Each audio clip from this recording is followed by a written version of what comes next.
So the follow-up question then would be, how much would you charge for a cake like this? Yeah. Well,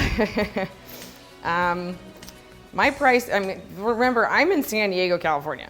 Yeah. Okay. And with what the kind of stuff that we do in my studio and whatnot, my cakes start, so just a frosted, no decoration cake. My cakes start at $8 a slice.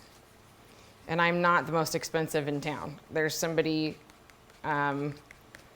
who is out in La Jolla, which is on the coast. I'm not quite on the coast.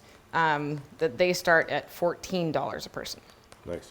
So that's just to give you a little bit of a reference. I try to stay semi-affordable, even though I know I'm not for a lot of people. Yeah. But if I'm not, there's plenty of other people around that are within someone's budget. And usually if somebody comes to me with their budget, we can figure something out. There's various levels of decor and time and effort. Right. So as far as decor goes. For something this is a good sized cake. Well, yeah. So how many would this would feed? It's a 10-inch extra tall. This would feed. Carry the one. See, math. Yeah, totally. This would feed about 50, maybe close to 60. When you have an extra tall cake, you're not cutting slices this thick.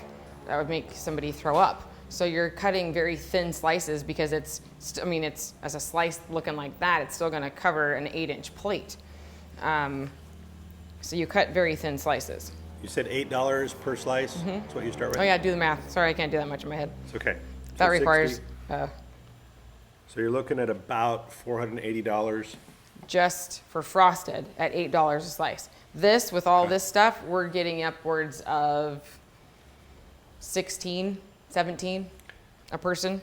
So we'll say $16.50 a slice times 60 people, you'd say? Sure.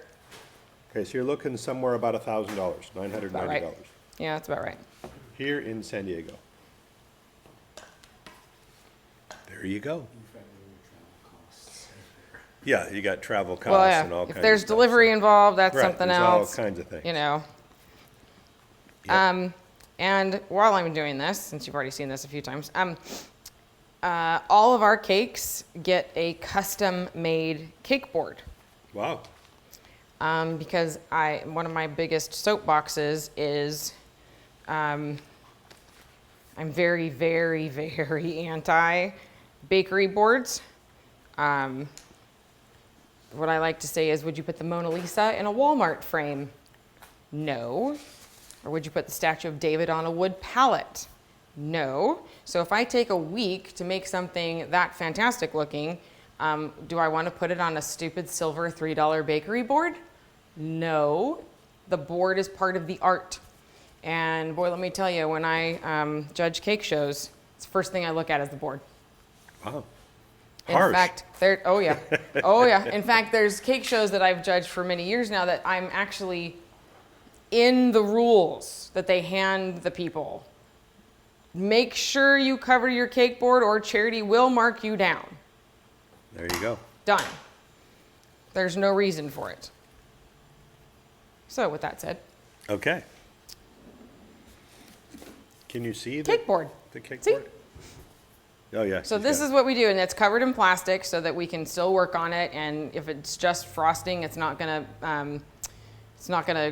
put grease stains in the paper and stuff. And we have usually ribbon around the outside or something. I've used metal ribbons. I've used fringes. It's kind of fun to even create the board that's going to match the cake. So this is paper that is looks like burlap. Yeah. And then we always glue another one underneath so that when you go to lift the cake, your fingers can get underneath it. Nice. See, told you, practical. Good tips. Practicality. Good tips. Okay. Let's cover our cabbage. Sound good? Yeah. Okay.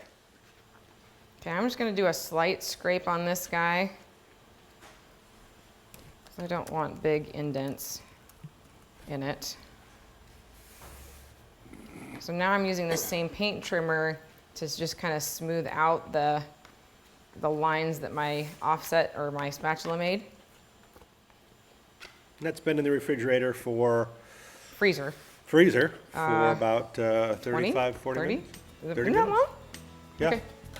I trust you because I don't have a clock. Yep. Okay, About a so half an hour. Then I'm going to take my acetate.